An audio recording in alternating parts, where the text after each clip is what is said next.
Koperasi Desa Merah Putih. Ini ada contoh yang bagus, Pak. Maluku Utara itu untuk sementara 80% kebutuhan pangannya berasal dari luar Maluku Utara. Jadi Bu Gubernur Maluku Utara sudah meminta izin kepada kami, menyampaikan, bukan minta izin, menyampaikan bahwa untuk tahun ini belum bisa memasok bahan baku lokal. Jadi beliau sudah berkoordinasi dengan distributor utama dan seluruh rantai pasoknya dimasukkan ke Koperasi Desa Merah Putih, baru kemudian SPPG mengambil dari Koperasi Desa Merah Putih. Saya kira ini akan jadi model yang baik, karena di seluruh daerah bisa demikian. Izin Bu Ketua, izin. Yes. Kepala Badan, Bapak harus membuat alat, artinya petunjuk atau surat keputusan, agar Koperasi Merah Putih yang disampaikan pada saat pidato Presiden itu bisa menggerakkan ekonomi daerah, ekonomi lokal. Nah ini disinkronkan dengan Badan Gizi Nasional, butuhnya apa? Beras. Oh beras. Bapak bikin surat, bikin SK atau bikin petunjuk kepada kepala daerah. Biar untuk pegangan, karena apa? Kalau tidak ada petunjuk itu harganya beda. Nanti kalau harganya beda, urusannya dengan APH, Pak. Nah kalau ada petunjuk dari Bapak, pegang dulu petunjuk ini loh. Petunjuk dari Kepala Badan Gizi Nasional bahwa kami harus mencukupi melalui Koperasi Merah Putih, bisa juga melalui BUMDes, karena kami juga seperti yang kami sampaikan tadi, kami ketemu kepala desa, Pak Kepala Desa, BUMDesmu ayo gerakkan, karena kemauan Pak Presiden itu menghidupkan ekonomi di daerah. Lah BUMDes, apa alatnya? Bapak membuat surat keputusan kepala BGN, biar nanti kepala daerah meneruskan surat tersebut. Nah kalau tidak ada suratnya nggak bisa, Pak, tidak ada yang berani. Sekarang salah sedikit aja APH datang. Ya itu saya mohon agar nanti bisa bergerak semua. Terima kasih pimpinan. Pimpinan. Ya Bu Irma silakan. Ya sedikit Pak Kepala Badan, saya tahu semua teman-teman ini memberikan informasi kepada Bapak untuk agar SPPG ini bisa berjalan lebih baik, karena ini memang yang diamanatkan oleh Presiden. Tetapi saya juga ingin menyampaikan, ya Bapak jangan kemana-mana, urus aja MBG-nya. Kalau ngurus Koperasi Merah Putih itu bukan urusan Bapak, nanti malah jadi masalah kalau menurut saya. Ya, jangan ikut-ikut kemana-mana lah. Baik. Bapak urus aja MBG agar MBG ini betul-betul bisa dipertanggungjawabkan. Ya. Tadi seperti Pak Charles bilang soal beberapa anggaran besar yang harus dipertanggungjawabkan. Nah itu tolong nanti dijabarkan. Baik. Karena nanti kita sayang dengan Bapak loh dan Bapak dengan jajaran semua supaya nanti pertanggungjawaban Bapak ke publik ya ini benar gitu ya. Satu biar clear. Yang kedua, jangan sampai juga nanti kami sebagai anggota dewan ini dianggap oleh masyarakat nggak kerja. Karena apa? Karena ternyata banyak uang yang mubazir akhirnya. Jadi mohon maaf nih teman-teman juga kalau soal mau Koperasi Merah Putih, mau apa sekolah rakyat itu bukan urusan Bapak. Biarkan pemerintah yang ngatur itu. Bapak fokus dengan MBG aja. Baik. Supaya pekerjaan Bapak itu betul-betul bisa dipertanggungjawabkan. Jadi jangan sampai seperti hari ini. Ya kan saya tadi udah mengingatkan soal SPPG bodong itu selesaikan, riset. Ya. Kemudian yang kedua, orang-orang oknum-oknum yang memperjualbelikan SPPG ini juga Bapak stop. Bapak nggak usah takut. Ini kan banyak jenderal-jenderal di sini nih, mantan jenderal, masih jenderal nih ya. Kan masih jenderal semua nih, ya kan? Lapor aja sama beliau-beliau ini, Pak jenderal-jenderal ini, nggak usah takut gitu dengan oknum-oknum yang mengkotak-kotakkan ya, kemudian memperjualbelikan itu nggak usah takut, orang Bapak di backup kok sama anak buah Bapak dengan baik. Dan kami juga membackup Bapak loh, jangan salah. Tapi sekali lagi tadi Ibu Feli, kemudian Pak Charles menyampaikan ke Bapak bukan karena apa-apa, tapi karena memang kami sayang dengan Bapak-bapak semua yang ada di depan ini. Jangan sampai nanti, mohon maaf ya, anggarannya tidak bisa dipertanggungjawabkan, justru malah ada laporan ke Presiden, nanti masalah juga. Saya kira itu penting untuk menjadi perhatian Bapak, agar Bapak fokus dulu lah ya ke MBG supaya Jangan ada lagi keracunan-keracunan. Jangan ada lagi masalah-masalah yang makanan yang dimakan anak-anak dalam keadaan basi. Ya. Jangan ada lagi food tray yang diimpor dari Cina. Stop lah ya, stop. Karena di dalam negeri itu banyak kok Pak. Saya bahkan pernah wawancara dengan El Sinta, itu pengusaha-pengusaha food tray dalam negeri itu masih bisa kok, masih sanggup ya memproduksi food tray sesuai dengan yang distandarkan oleh MBG ya. Jadi nggak usah ke sana dulu lah. Ini udah ada yang mengandung babi lah, segala macam lah, kan menghancurkan produksi dalam negeri juga itu. Nah itu perlu Bapak pikirkan dengan baik. Jadi nggak usah kemana-mana Pak, nggak usah bikin SK kemana. Bukan untuk voksi Bapak itu. Menurut saya nggak penting itu ya. Terima kasih Bapak. Baik, saya hanya ingin menyampaikan saja supplier yang sekarang sudah ada di Badan Gizi itu ada 1.400 koperasi, 240 BUMDes, 28 Bundesma, 6.385 UMKM, dan 4.635 supplier lainnya. Jadi sebetulnya keterlibatan koperasi sudah cukup banyak di dalam program makan bergizi ini. Jadi dalam arsitektur kami, memang kami ingin sangat berkolaborasi dengan BUMDes maupun koperasi sebagai agregator, dan itulah yang membina petani, peternak, nelayan, dan kami fokus memang dengan intervensi. Nah kemudian saya ingin menjelaskan terkait dengan food tray. Saya perlu sampaikan bahwa dulu ketika merancang program ini, kami memilih food tray ini karena food tray ini ada di pasaran di Indonesia. Dan ternyata setelah dicek, belum ada yang memproduksi di Indonesia. Nah sekarang kemampuan produksi dalam negeri itu hanya 10 juta tray per bulan. Jadi kalau kami membutuhkan 80 juta tray, dan ini ada waktu tersisa September, Oktober, November, Desember, 4 bulan, produksi dalam negeri hanya akan mampu mengisi 40 juta. Sehingga Kementerian Perdagangan setelah koordinasi dengan kami memang sengaja membuka import agar ketika kami mencapai target 82,9 juta masih ada jalan untuk bisa melaksanakan program ini dengan baik. Nah terkait dengan sertifikasi, apakah itu 201 kemudian 304. Pimpinan, mohon maaf pimpinan, minta waktu pimpinan. Ya Bu Irma silakan. Pak Dadan, itu ada mungkin 5 perusahaan dalam negeri. Ketika saya wawancara dengan El Sinta, mereka meminta kami Komisi 9 untuk hadir di pabrik mereka loh. Dan produksi mereka tuh menumpuk. Karena yang digunakan kebanyakan justru yang dari Cina. Mereka bicara di publik loh, di El Sinta. Jadi kita mungkin perlu juga nih teman-teman ya untuk ngecek itu pabrik-pabrik food tray yang ada yang produksi dalam negeri juga. Jangan kemudian kita percaya aja begitu saja. Kan ini menghancurkan produksi dalam negeri juga, dan mereka berani bertanggung jawab. Dia bicara di publik.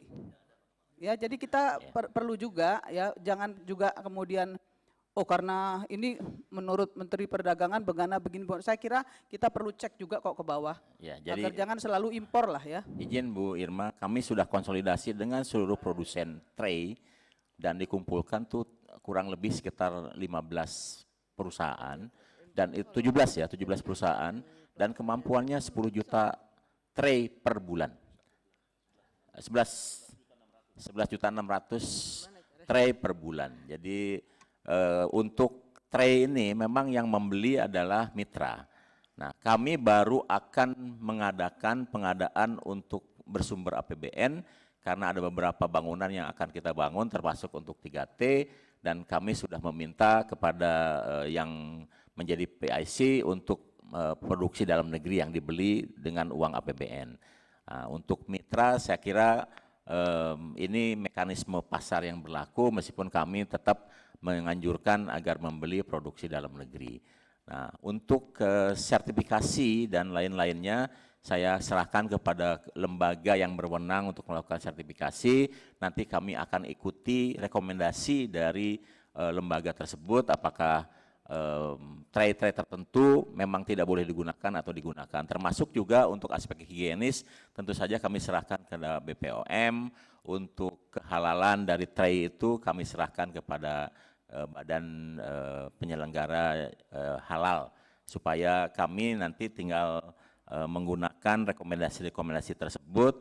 Jika hasil survei menunjukkan bahwa ada memang alat-alat atau tray yang harus ditarik, saya kira kami akan laksanakan sesuai rekomendasi. Nah, kemudian saya ingin menjelaskan terkait dengan dana digitalisasi, Pak Charles. Jadi kami sebetulnya sudah melakukan pilot project bahwa seluruh anak sekolah yang terlibat dalam program makan bergizi itu akan kami scan dengan palm vein recognition. Jadi SPPG itu akan mendapatkan informasi dari sekolah yang bersangkutan di kelas A berapa yang hadir pada hari itu, pagi-pagi hari. Jadi saat mereka hadir di sekolah, mereka akan di-scan, kemudian informasi akan masuk ke Satuan Pelayanan Pemenuhan Gizi, dan berdasarkan data yang diterima dari sekolah tersebut, maka jumlah yang hadir itu akan disesuaikan dengan jumlah makanan yang dikirim ke sekolah tersebut, sekaligus kami memantau di sekolah A, di kelas A itu yang hadir berapa. Nanti pada saat mengambil makanan, kami scan kembali sehingga apa yang dikirimkan oleh kami diterima oleh orang yang bersangkutan. Jadi itu mekanismenya. Jadi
Dan pemirsa, inilah TVR 17 selengkapnya.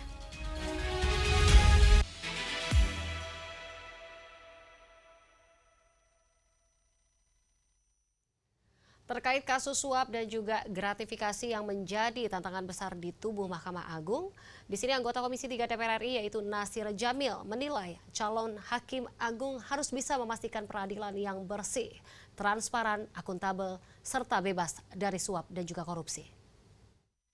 Kasus suap dan gratifikasi di tubuh Mahkamah Agung menjadi tantangan terbesar calon hakim agung yang akan menghadapi uji kelayakan dan kepatutan atau fit and proper test di Komisi 3 DPR RI. Anggota Komisi 3 DPR Nasir Jamil menilai penyelesaian perkara hukum tak lagi menjadi persoalan utama. Menurutnya, calon hakim agung harus bisa memastikan peradilan yang bersih, transparan, akuntabel, serta bebas dari suap dan korupsi. Nasir Jamil mengatakan, rekrutmen hakim agung memerlukan fondasi yang kuat untuk mewujudkan proses hukum yang bersih dan akuntabel. Ia menilai, figur hakim agung dapat menentukan keberhasilan dalam mewujudkan supremasi hukum di tanah air. Menurutnya, hakim agung tidak boleh hanya memiliki kompetensi hukum, tetapi juga harus memiliki integritas tinggi. Ia menegaskan proses seleksi calon hakim agung di Komisi 3 DPR RI merupakan salah satu pilar penting untuk meningkatkan mutu peradilan tertinggi. Hari ini masih ada hakim-hakim yang tertangkap akibat penyuapan, transaksi putusan, itu sesuatu yang tidak bisa dinafikan, dan itulah yang kemudian membuat masyarakat berharap agar putusan-putusan pengadilan itu adalah putusan yang bisa memberikan keadilan yang sebenarnya, putusan yang tidak diperjualbelikan, putusan yang bisa memberikan ketentraman, ketertiban di tengah-tengah masyarakat. Selain itu, Nasir Jamil juga mendorong penguatan koordinasi antara Komisi Yudisial dan Komisi 3 DPR RI pada tahap uji kelayakan dan kepatutan untuk menjamin proses seleksi yang objektif, terukur, dan bebas dari intervensi non-prosedural. Ia berharap rekrutmen calon hakim agung yang kredibel juga berdampak langsung pada penegakan hukum seluruh lembaga peradilan di bawah koordinasi Mahkamah Agung. Fajar Ilhami dan Arif, TVR Parlemen melaporkan. Pemirsa, terkait kenaikan pajak bumi dan juga bangunan, pedesaan dan perkotaan hingga 1000%. Di sini anggota Komisi 2 DPR RI yaitu Taufan Pawe menyoroti minimnya sosialisasi Badan Pertahanan Nasional kepada para kepala daerah dan juga akhirnya berdampak pada kenaikan pungutan. Kenaikan pajak bumi dan bangunan perdesaan dan perkotaan atau PBBP 2 hingga ratusan bahkan ribuan persen di sejumlah daerah imbas penyesuaian nilai jual objek pajak atau NJOP berdasarkan zona nilai tanah BPN. Anggota Komisi 2 DPR RI Taufan Pawe menyoroti minimnya sosialisasi Badan Pertanahan Nasional kepada para kepala daerah yang akhirnya berdampak pada kenaikan pungutan yang memberatkan masyarakat. Taufan Pawe mengatakan, untuk meningkatkan pendapatan daerah, kepala daerah tak selalu harus menaikkan pungutan pajak maupun retribusi daerah. Menurutnya, kepala daerah seharusnya memperkuat sektor ekonomi kreatif daerah dan meningkatkan kontribusi BUMD terhadap pendapatan asli daerah. Selain itu, ia mendorong integrasi data PBB dan data bea perolehan hak atas tanah dan bangunan atau BPHTB untuk mengoptimalkan perhitungan pendapatan daerah di tengah kondisi keterbatasan dana transfer ke daerah. Meningkatkan fiskal daerah itu tidak semata-mata dengan pungutan pajak dan restribusi. Dibutuhkan kepekaan kepala daerah untuk berinovasi, mencari sumber-sumber perekonomian, apakah home industri, ekonomi kreatif, sehingga kesenjangan besar antara NJOP itu sendiri, NJOP lama dengan nilai pasar membuat penyelesaian tampak ekstrim. Implikasinya, potensi penerimaan daerah meningkat, tetapi menimbulkan risiko resistensi sosial. Lebih lanjut, Taufan Pawe mendesak pemerintah segera melakukan kajian komprehensif terkait penetapan NJOP yang berbasis zona nilai tanah agar tidak menimbulkan ketimpangan sosial. Ia juga mendorong pemerintah memberi perlindungan dan subsidi bagi kelompok rentan yang terdampak kenaikan PBB. Hilman dan Sanjaya, TVR Parlemen melaporkan. Anggota Komisi 9 DPR RI yaitu Edi Wuryanto meminta Kementerian Perlindungan Pekerja Migran Indonesia untuk membenahi tata kelola dan juga data PMI terlebih dahulu sebelum tambahan anggaran disetujui. Terlebih, maraknya pekerja migran Indonesia non-prosedural masih menjadi persoalan yang belum terselesaikan.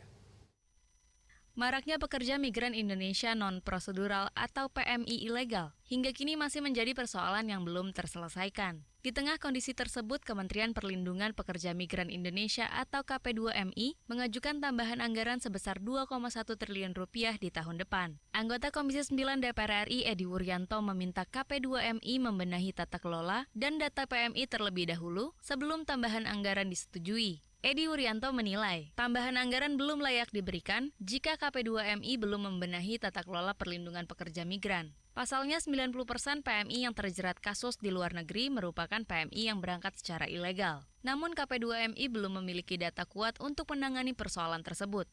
Itu 90% PMI kita itu unprocedural, ilegal. Data di KP2MI juga nggak jelas. Misalnya dari 90% pekerja yang non-prosedural itu ada di provinsi mana, kabupaten mana, siapa yang mengirim, PT mana, oknum mana. Kalau ada keterlibatan perusahaan-perusahaan yang nakal di mana, ini nggak ada, nggak jelas. Sulit kalau kita nggak punya data. Termasuk juga negara mana yang paling banyak penempatan unprocedural, ini kan menjadi rawan. Oleh karena itu, penguatan data perlu dilakukan. Selain itu, Edi menilai koordinasi KP2MI dengan Kementerian Luar Negeri dan perwakilan RI di negara-negara tujuan PMI masih lemah, karenanya ia meminta KP2MI melakukan transformasi besar-besaran agar permintaan tambahan anggaran bisa disetujui. Ia meminta pemerintah menyusun strategi manajemen yang jelas, penguatan SDM, serta roadmap perlindungan pekerja migran yang lebih terukur. Tegar Aziz, TVR Parlemen melaporkan. Pemirsa, polemik terkait royalti hak cipta karya musik dan juga lagu sudah lama menjadi sorotan. Banyak seniman, pencipta, hingga pelaku industri kreatif merasa belum mendapatkan keadilan yang seharusnya mereka peroleh. Bagaimana respon DPR RI terkait persoalan ini? Informasi selengkapnya akan kami sajikan usai jeda berikut ini.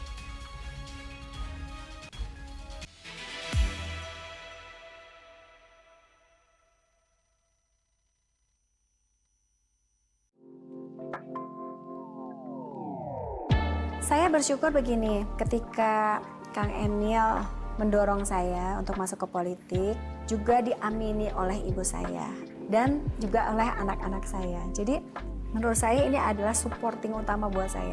Jadi ketika keluarga kecil saya dukung, maka insya Allah keluarga besar pun akan dukung, kan begitu ya? Karena bagaimanapun juga nanti tanggung jawab itu akan ada di keluarga kecil kami.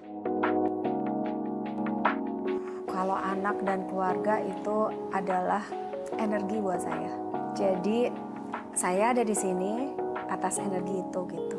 Saya didukung oleh suami dengan anak dan mereka baik-baik saja, mereka happy ya. Maka saya pun akan baik-baik saja gitu ya. Pilih dipanggil Bu Cinta atau Ibu Atalia? Ibu Atalia. Karena kalau Ibu Cinta gitu ya, mereka suka lupa nama asli saya Bu Atalia. Karena itu pernah kejadian. Jadi selama ini orang-orang manggilnya Bu Cinta, Bu Cinta, Bu Cinta. Pas kemarin kampanye nggak ada yang tahu nama saya Bu Atalia. Tapi kalau tanya sekarang, saya di Bandung. Di Dapil dong. Karena apa? Aku bisa keluar sedikit lah, bisa ke Kabupaten Bandung Barat, bisa ke Kabupaten Bandung, gitu ya, bisa gitu jauh. Hanya di TVR Parlemen.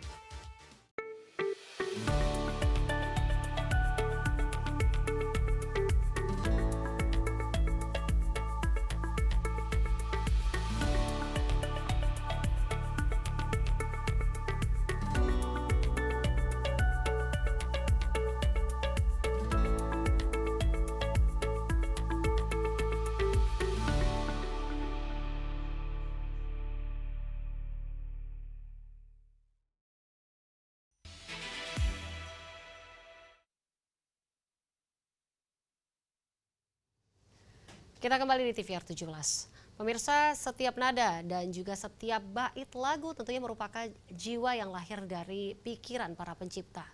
Namun di balik itu, polemik royalti yang tak kunjung usai seringkali merampas hak mereka. Dan di tengah polemik ini, DPR RI hadir memastikan karya seni dilindungi, pencipta dihormati dan juga masyarakat mendapatkan kepastian hukum yang adil. Simak liputan mendalam yang telah dikemas oleh tim redaksi TVR Parlemen dalam segmen Editorial Parlemen. Berikut ini.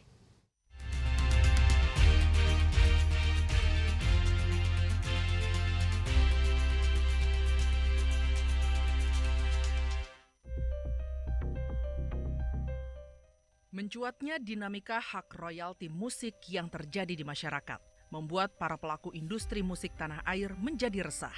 Polemik dipicu oleh isu seperti distribusi dan pengelolaan royalti yang tidak transparan, penggunaan karya tanpa izin, hingga perbedaan interpretasi undang-undang yang berujung pada konflik antara pencipta, musisi, dan pengguna karya.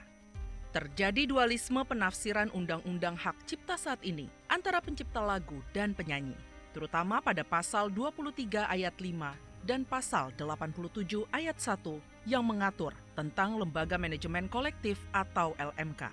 Banyak pencipta lagu merasa dirugikan karena ketidakpercayaannya kepada LMK. Pasalnya, tidak adanya transparansi dan akurasi dalam distribusi royalti, sehingga menimbulkan konflik kepentingan dan masalah implementasi hukum yang seringkali tidak sesuai dengan aturan yang berlaku.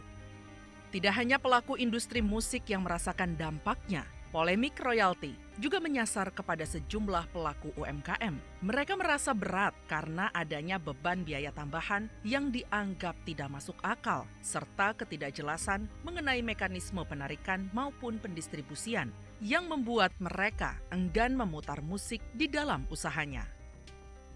Untuk mengakhiri polemik yang terus berlanjut, DPR RI segera bersikap membentuk tim perumus untuk membahas revisi Undang-Undang Hak Cipta.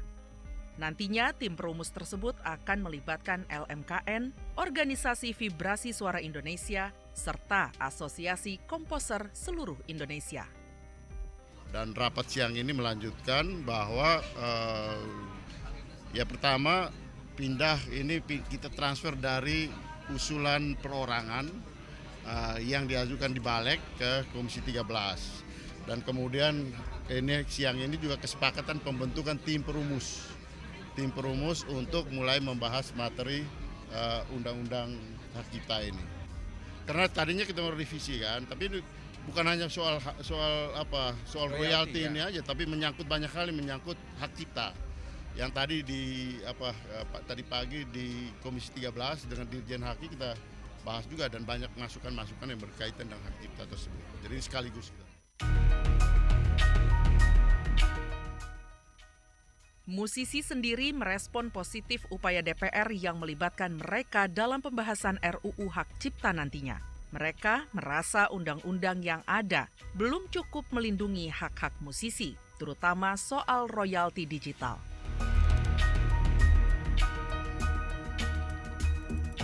Kami senang sekali akhirnya bisa diundang di forum yang resmi gitu, untuk menyampaikan keluhan-keluhan kami gitu. Jadi tadi kita disebutkan hari ini kan belanja masalah, jadi kita keluarkan semua problem dari sudut pandang penyanyi.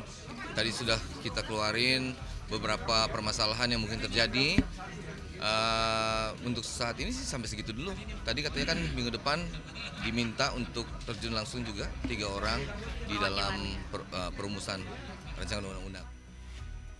DPR RI terus berkomitmen menjaga iklim dunia musik di tanah air tetap terjaga dengan baik. DPR RI sendiri akan mengupayakan penyelesaian RUU Hak Cipta dapat selesai secepatnya. Selama pembahasan RUU Hak Cipta, masyarakat serta pelaku usaha diharapkan tidak ada lagi ketakutan memutar musik, mengingat telah disepakatinya penarikan royalti lagu yang dipusatkan di LMKN. Dan dari hasil pertemuan tadi telah disepakati bahwa semua pihak akan menjaga suasana iklim dunia permusikan supaya sejuk dan damai. Semua pihak sepakat dalam 2 bulan ini berkonsentrasi untuk menyelesaikan Undang-Undang Hak Cipta. Dan tadi telah disepakati bahwa delegasi penarikan royalti akan dipusatkan di LMKM sambil menyelesaikan Undang-Undang Hak Cipta dan dilakukan audit untuk transparansi kegiatan-kegiatan penarikan royalti yang ada selama ini. Tim redaksi TVR Parlemen melaporkan.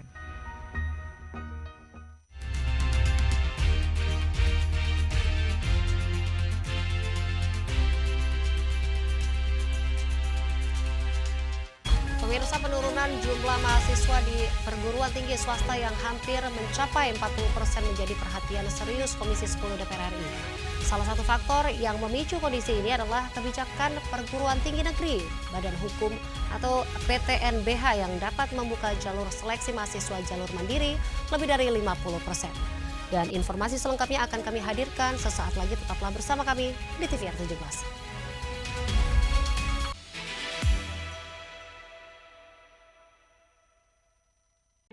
Selamat datang di Biro Pemberitaan Parlemen. Anda memasuki kawasan zona integritas menuju wilayah bebas dari korupsi atau WBK dan wilayah birokrasi bersih dan melayani atau WBBM. Biro Pemberitaan Parlemen berkomitmen penuh untuk mewujudkan wilayah bebas korupsi dan wilayah birokrasi bersih dan melayani.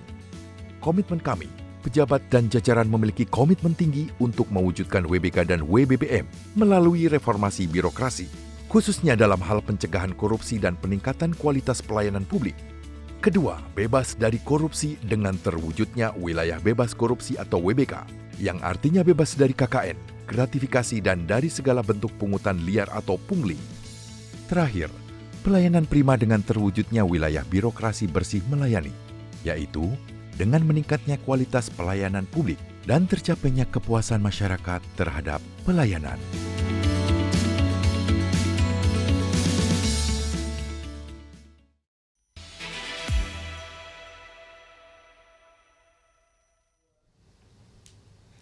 Kita kembali di TVR 17. Pemirsa, tentunya situasi tersebut membuat PTS semakin sulit bersaing. Apalagi di tengah tingginya biaya pendidikan dan juga kondisi ekonomi masyarakat yang belum sepenuhnya pulih. Terlebih saat ini PTS belum menjadi institusi pendidikan yang mendapat bantuan pemerintah. Padahal di sini PTS memiliki andil besar dalam mencerdaskan bangsa. Lantas bagaimana Komisi 10 menanggapi hal ini? Untuk selengkapnya berikut laporan rekan kami Vincent Aldi dari Gedung DPR RI Senayan, Jakarta. Baik pemirsa TVR Parlemen dimanapun Anda berada, saat ini saya sedang berada di Gedung Nusantara 1 DPR RI. Dan pemirsa, penurunan mahasiswa baru di perguruan tinggi swasta hingga 40% diyakini sebagai dampak dari Permendikbudristek nomor 48 tahun 2022, di mana memungkinkan PTN-BH menerima mahasiswa hingga 50% dari kuota jalur mandiri. Dan kebijakan ini pemirsa dinilai juga akan mempersempit dari ruang gerak perguruan tinggi swasta sedang merekrut dari para mahasiswa. Dan padahal pemirsa, kampus negeri kan sebenarnya memang sebagai roadmap besar sebagai terciptanya iklim pendidikan yang murah, terintegrasi dan juga menjangkau banyak lapisan masyarakat. Namun pemirsa, dengan adanya PTN-BH ini, PTN seolah menjadi lebih komersil dan tentunya juga mengabaikan visi misi dari PTN sesungguhnya. Di sisi lain, dari perguruan tinggi swasta juga tidak mendapatkan subsidi dari pemerintah.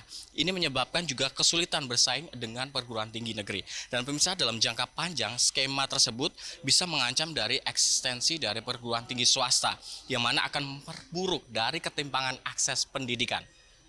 Lantas bagaimana dari DPR RI menyikapi, dan untuk membahasnya telah bergabung bersama saya salah satu anggota Komisi 10 yaitu Bapak Furtasan Ali Yusuf. Bapak, apa yang menjadi perhatian khusus Pak dari Komisi 10 terhadap kasus ini Pak? Iya,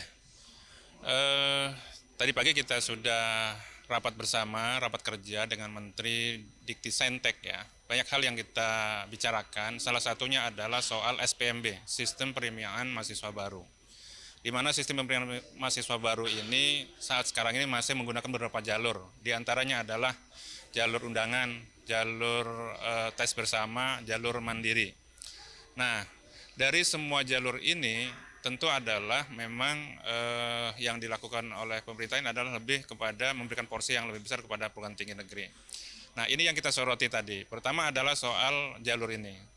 Nah, kita tadi mengusulkan bagaimana caranya agar perguruan tinggi negeri ini jalurnya tidak usah banyak-banyak, cukup 1 atau 2 maksimal ya. Dengan konsep, kalau zaman dulu nyebutnya SIPENMARU atau Sistem Penerimaan Mahasiswa Baru. Nah, ini sekali proses selesai, selebihnya itu adalah sudah tidak diterima dan itu masuk ke dengan swasta dengan sendirinya. Nah, dari konsep ini sebetulnya juga ada pemberian kuota yang cukup banyak ya kepada perguruan tinggi yang berbadan hukum.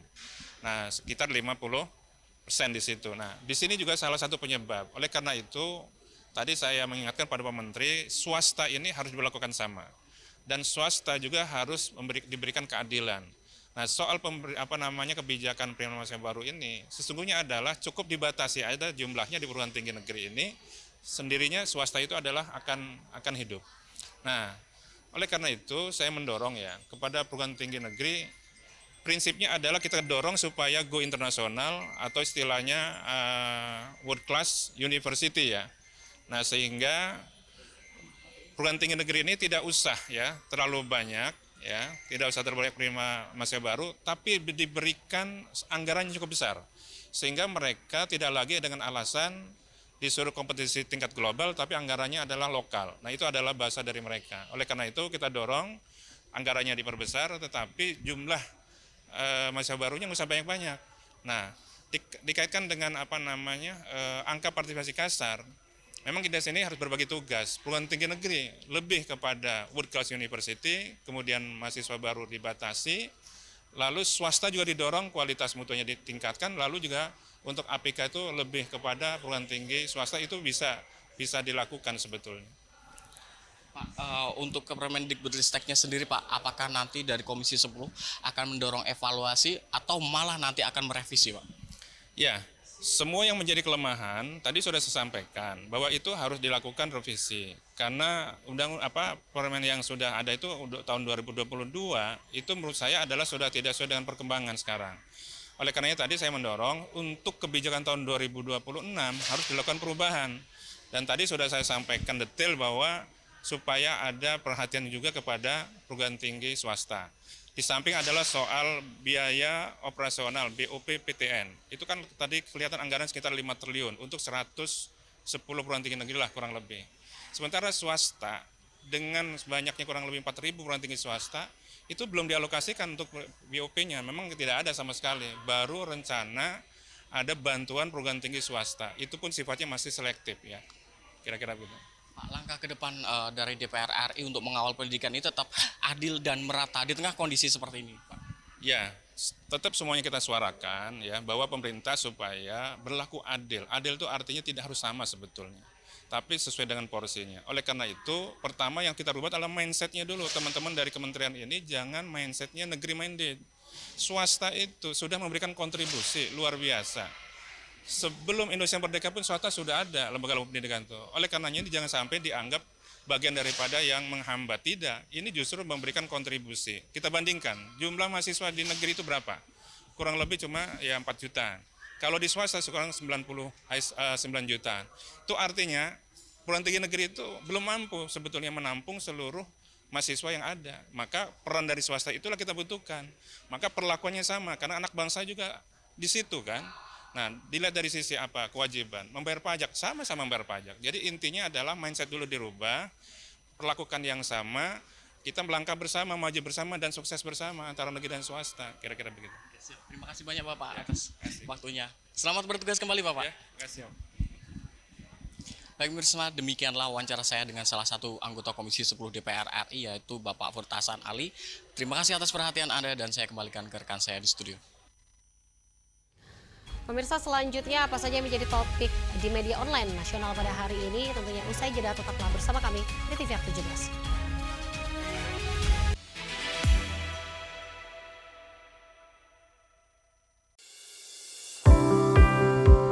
Mengenal tugas dan fungsi DPR RI. Dewan Perwakilan Rakyat atau DPR adalah lembaga negara yang mewakili aspirasi rakyat. Kehadiran DPR RI merupakan salah satu bukti bahwa Indonesia merupakan negara demokrasi. Sebagai salah satu lembaga perwakilan rakyat, apa saja tugas dan fungsi yang diemban DPR RI? Berdasarkan pasal 20A ayat 1 Undang-Undang Dasar 1945, DPR memiliki 3 fungsi, yakni fungsi legislasi, anggaran, dan pengawasan.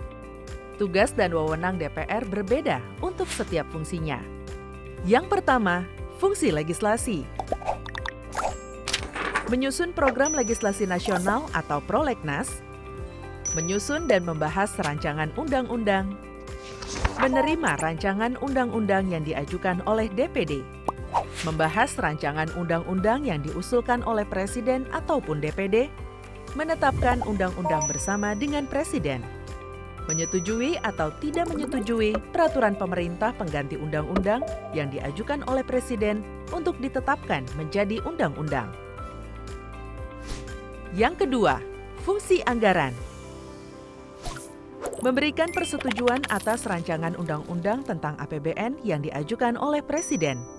Memberikan persetujuan terhadap pemindahtanganan aset negara maupun terhadap perjanjian yang berdampak luas bagi kehidupan rakyat yang terkait dengan beban keuangan negara. Menindaklanjuti hasil pemeriksaan atas pengelolaan dan tanggung jawab keuangan negara yang disampaikan oleh BPK.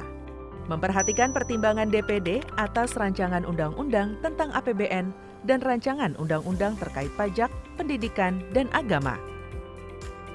Yang ketiga, fungsi pengawasan. Fungsi pengawasan, DPR bertugas melakukan pengawasan terhadap pelaksanaan Undang-Undang APBN dan kebijakan pemerintah, serta membahas dan menindaklanjuti hasil pengawasan yang disampaikan oleh DPD. Demikian penjelasan tentang tugas dan fungsi DPR menurut Undang-Undang. Informasi ini dipersembahkan oleh TV dan Radio Parlemen, Biro Pemberitaan Parlemen, dan Sekretariat Jenderal DPR RI.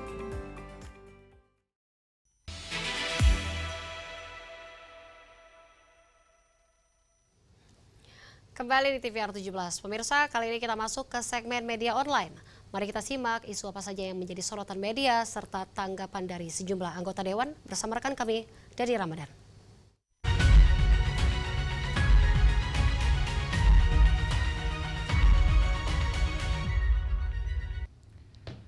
Baik, terima kasih rekan Rini dan selamat sore pemirsa. Mari kita simak isu apa saja yang menjadi headline di media online pada sore hari ini.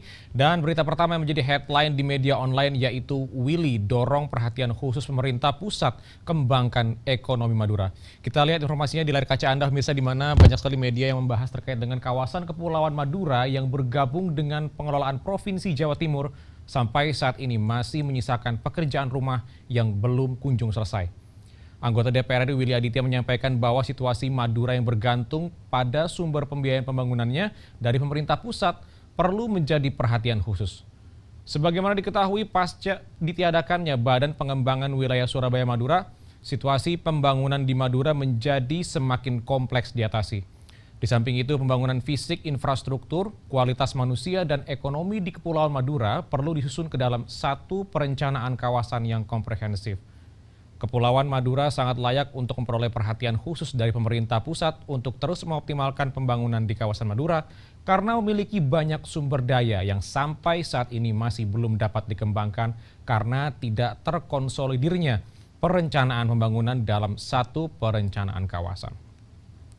Dan kita beralih ke informasi selanjutnya yang menjadi headline di media online pada sore hari ini, yaitu Komisi 12 kawal isu sampah, limbah, dan perdagangan karbon dalam raker dengan KLH BPLH. Kita lihat informasinya di mana di sini Komisi 12 DPR RI tegaskan komitmen untuk mengawal isu-isu lingkungan strategis, khususnya pengelolaan sampah, limbah, serta perdagangan karbon. Hal ini disampaikan Wakil Ketua Komisi 12 DPR RI Sugeng Suparwoto pada rapat kerja bersama Menteri Lingkungan Hidup atau Kepala Badan Pengendalian Lingkungan Hidup pada 4 September lalu. DPR RI apresiasi program-program KLH BPLH yang telah melibatkan masyarakat serta tekankan fokus terhadap penguatan agenda prioritas terkait sampah, limbah, pencemaran udara, perubahan iklim, dan perdagangan karbon yang ada dalam rencana kerja dan anggaran tahun 2026. Komisi 12 DPR RI mendukung penuh peran Kementerian Lingkungan Hidup dalam forum internasional, khususnya dalam diplomasi iklim. Komisi 12 juga memastikan akan terus mengawal implementasi kebijakan lingkungan hidup agar tidak hanya memperkuat tata kelola nasional, tetapi juga meningkatkan kontribusi Indonesia dalam mitigasi perubahan iklim di tingkat global. Dan pemirsa, itu tadi headline di media online pada sore hari ini, yaitu Willy dorong perhatian khusus pemerintah pusat kembangkan ekonomi Madura, serta Komisi 12 kawal isu sampah, limbah, dan perdagangan karbon dalam raker dengan KLH BPLH. Sekian dari saya dari Ramadan, kembali ke rekan Rini. Selamat sore.